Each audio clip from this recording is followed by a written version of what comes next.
Good to be back on the committee.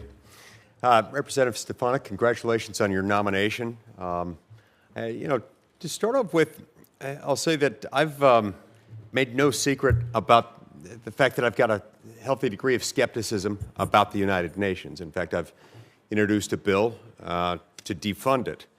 But I believe you're properly equipped and prepared to handle the challenges within the United Nations between now and whenever we might have the wisdom to defund it, should that occur. And look forward to working with you on that and on your efforts to reform it from within during your time, should you be confirmed. Now, the United States is one out of 193 member states belonging to the United Nations. In this setting, the U.S.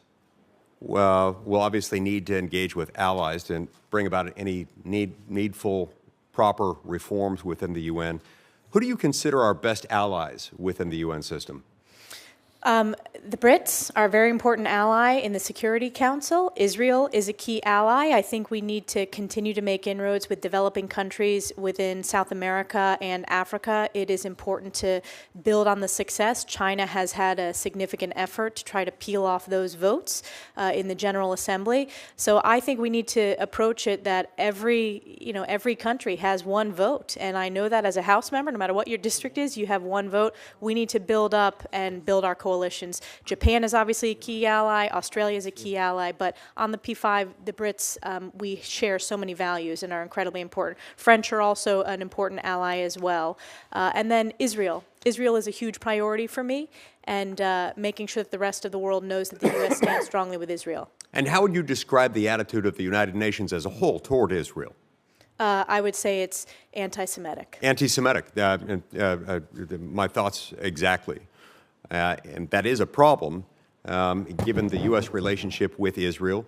It's a problem that the United Nations takes such a hostile approach. It's also concerning that within the United Nations Security Council, we have people who, let's just say, don't share our interests, who have veto power. How does that limit our ability to affect significant change within the United Nations? It's a significant challenge. It's a challenge that the ambassador, and if confirmed, we will face every day with China and Russia's veto on the P5. And it's a challenge that we're going to need to continue addressing. It is important to speak out and stand up for American values and be a voice representing the United States of America at the Security Council, but it's a challenge. The International Criminal Court maintains a liaison office at the UN headquarters in New York. And as you're aware, the U.S. granted the UN what it refers to as an inviolable headquarters district in 1947. The UN and the ICC also maintain a negotiated relationship agreement that obligates them to cooperate and exchange information. But of course, as you know, the U.S. is not a party to the ICC, and with very good reason. I hope we never ratify that. In light of this, what are your thoughts on the cooperative relationship between the UN and the ICC? And would you support a negotiation of the United Nations headquarters agreement to clarify that the UN shouldn't be housing other international organizations to which the U.S. is not a party, particularly those organizations that take positions hostile to the interests of the United States? Well, thank you for the question, Senator. I have a significant record pushing back on the ICC. It is, first of all, we are not party to it. It is targeted U.S. service members as well as targeting Israel. And we just passed on the House side important legislation pushing back on the ICC's disgraceful anti-Semitism. I want to take a look at what you just proposed. I am open to assessing that, and I want to work with our oversight members to do so. I do think it's important to make sure that no U.S. taxpayer dollars, that there is any connection to that, because it is counter to our values. Right. And therein lies one of the problems. We are the largest donor nation to the United Nations. We also are in a situation in which most of the money that we contribute is voluntary, not mandatory. Nobody else comes close to what we dole out, and yet many of our interests are contravened by things that the UN does or has been doing, has been inclined to do. And that creates a problem. The problem is compounded further by virtue of how a lot of this money makes its way to the UN. We put something in the neighborhood of about $20 billion a year in there. And so, yeah, we can say we don't want our money going to X, Y, or Z, but it all gets put into a large sort of balloon. And what we might take out here, they might use somewhere else, and so we're still funding a lot of things that are hostile to our interests.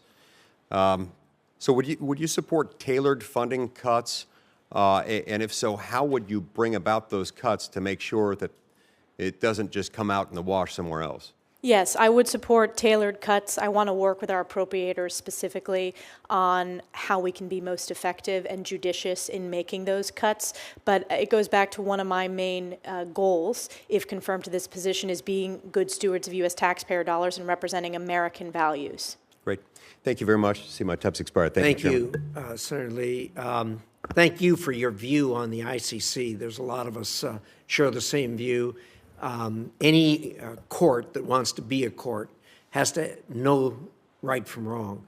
And for the ICC to proclaim some kind of moral equivalency between Israel and Hamas is ridiculous. They can't have any kind of standing in a judiciary or legal system with that kind of a view. So thank you for your view in that regard.